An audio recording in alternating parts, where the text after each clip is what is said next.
and welcome to this special edition of Culture on I-24 News. I'm the Grover. Thank you for joining me.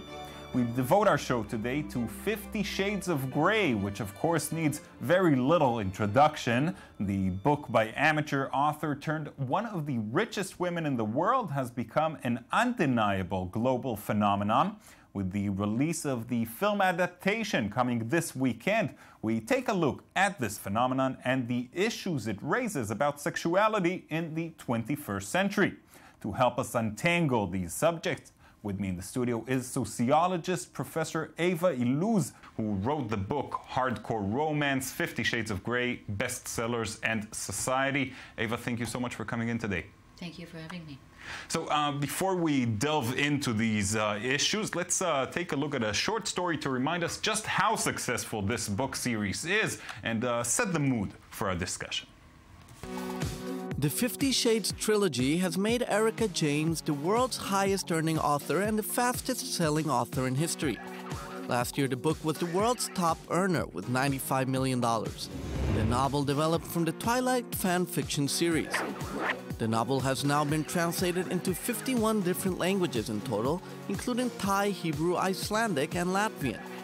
The impact has been felt throughout the romance writing industry, drawing more attention to publishers and readers to this category of fiction that was the top performer on bestsellers in 2012.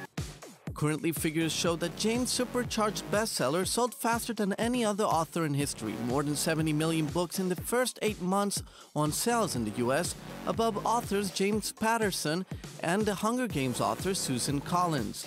The book has managed to reach from teenagers to mid-aged housewives, reportedly selling more than 25 million copies in paperback and ebook formats in the US market.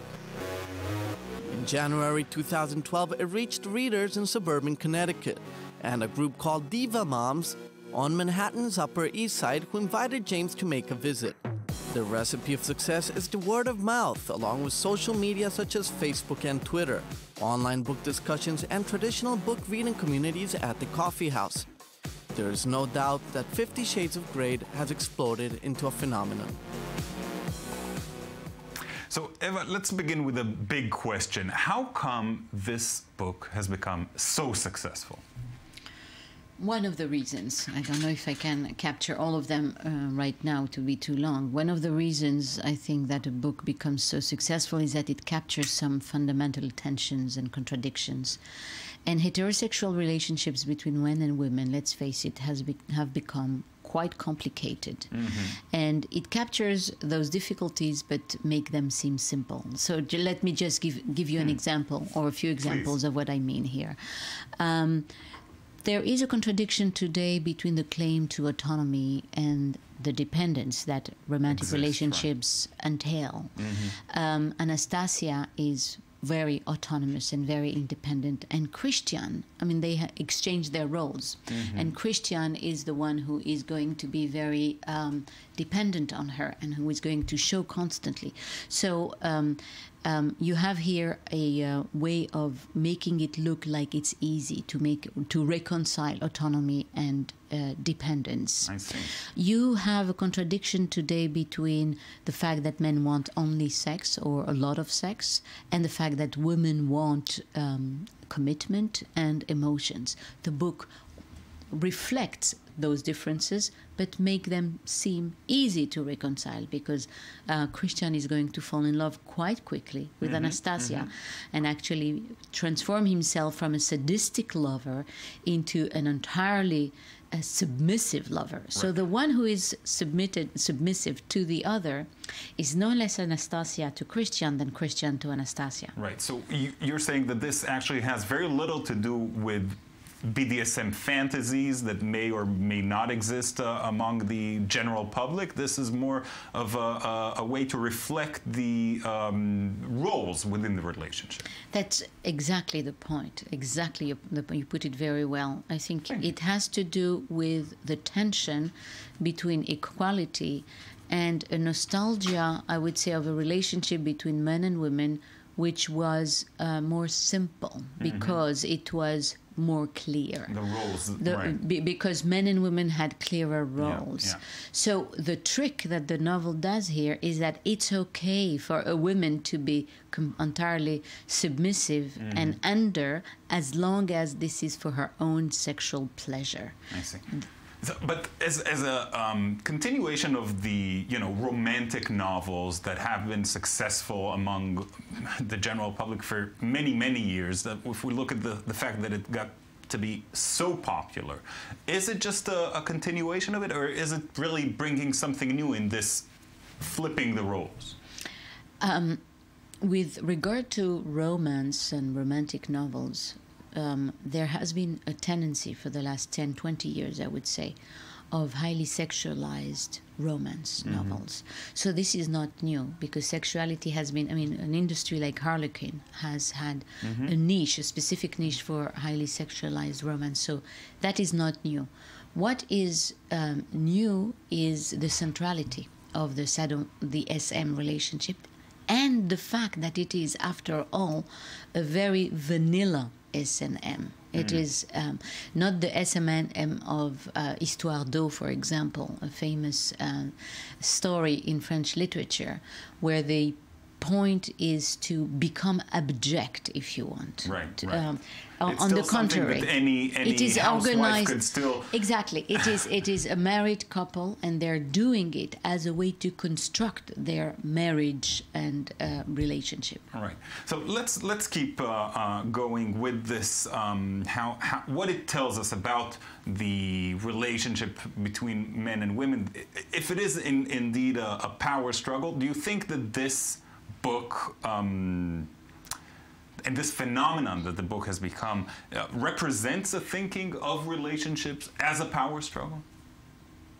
Oh, definitely. Yeah. I think, but with the immense pleasure for a woman's reader that it is the woman who wins that power struggle. Because you have really two modes here. You have the one in bed and the one outside the bed. Outside the bed, which is the regular world, it is obvious that it is Anna who has the upper hand. Right. This is why the reader, the woman reader, can fantasize and identify with what happens to her in bed, where she is entirely submissive to Christian. But she's submissive only because she really dominates him outside the bed. I'm not sure that, this theory, this approach certainly works when we're here discussing it, but I'm not sure that the reader at home sees this and knows that this is why the story speaks to them. Well, you don't necessarily, you're not able to say, but I think the reason why some stories are more pleasurable than others is that they enable you to work out a tension that you experience. Because on the surface, it does seem like it's keeping the man, the rich, older, in control. It does and it doesn't. That's the point. Yeah. The point is that it reflects, on the one hand, the fact that men continue to dominate women.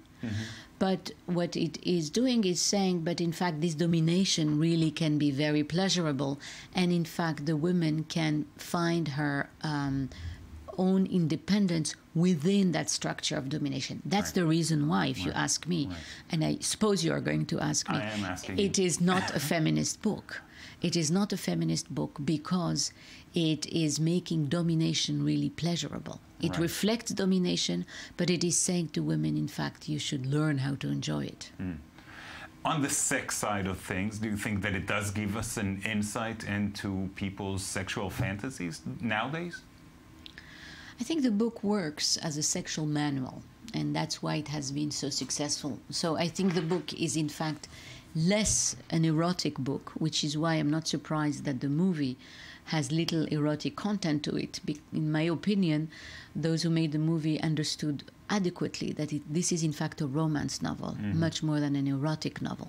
So it's not really geared to arouse the reader as much as it is geared to teach the reader how to have sex. Only that sexual manuals are usually written by sexologists or doctors in an impersonal medical language, and they're not very palatable.